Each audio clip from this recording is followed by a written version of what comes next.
When evaluating premium Android tablets, the expectation usually starts with raw compute speed. We want processors that can chew through data without breaking a sweat. That brings us to the new OnePlus Pad 4. Out of the box, it keeps the familiar ultra-thin 5.94mm profile we saw last year, and it still ships with a very fast 80-watt charger. But beneath that familiar glass and metal, we have a highly asymmetrical hardware update. The manufacturer has traded away multitasking bandwidth in order to deliver brute processing power. Here is the central trade-off you have to navigate. You get a slightly larger battery, a completely redesigned keyboard, and a top-tier CPU. In exchange, you are losing RAM capacity and losing compatibility with every single OnePlus accessory you might already own. Ultimately, this creates a strict financial dilemma. You have to decide whether it makes sense to pay a premium for the Pad 4 and a fresh set of accessories, or if leveraging last year's Pad 3 is the smarter, more economical purchase. Looking at this comparison table, we can set up a strategic showdown to weigh the exact inputs against the outcomes.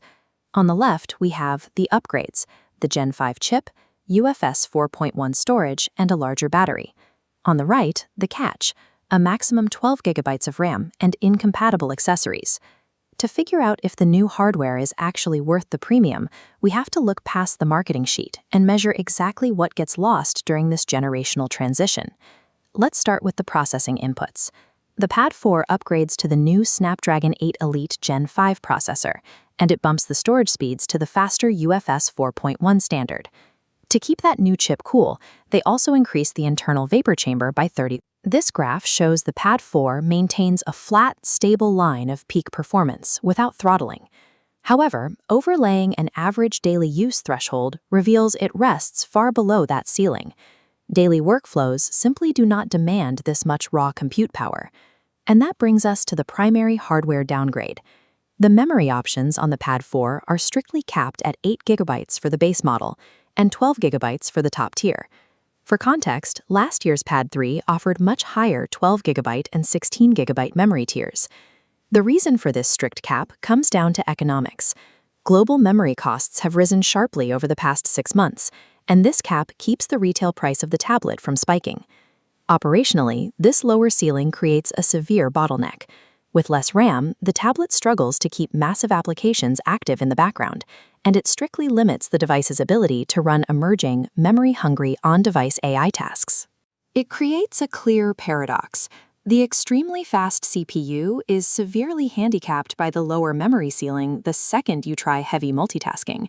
As a power user, you end up paying for peak speeds that you cannot effectively utilize. Shifting over to endurance, the physical battery capacity sees a 10% increase, moving up to 13,380 mAh. Alongside that larger battery, the display receives a minor upgrade, pushing the peak brightness up by 100 nits. The upside here is highly practical. You get slightly better screen visibility outdoors, and if you keep the brightness down, a marginal increase in total screen on time per charge. The trade-off, however, is that utilizing that brighter display outside will quickly consume your 10% battery gain. In real-world outdoor use, the total endurance balances out to be effectively net neutral compared to last year.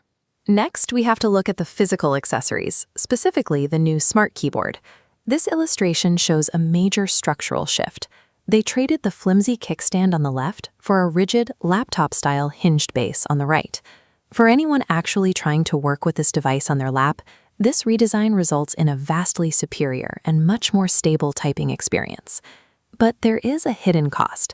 To make this hinge work, they moved the Pogokin contact patch on the back of the tablet, which completely breaks backward compatibility. If you own a Pad 3, you cannot port your existing expensive keyboard or your old stylus over to this new tablet. You have to buy them all over again. This accessory incompatibility acts as an ecosystem tax.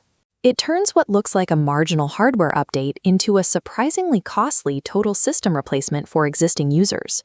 Finally, we need to address the elements of the hardware that have not changed at all.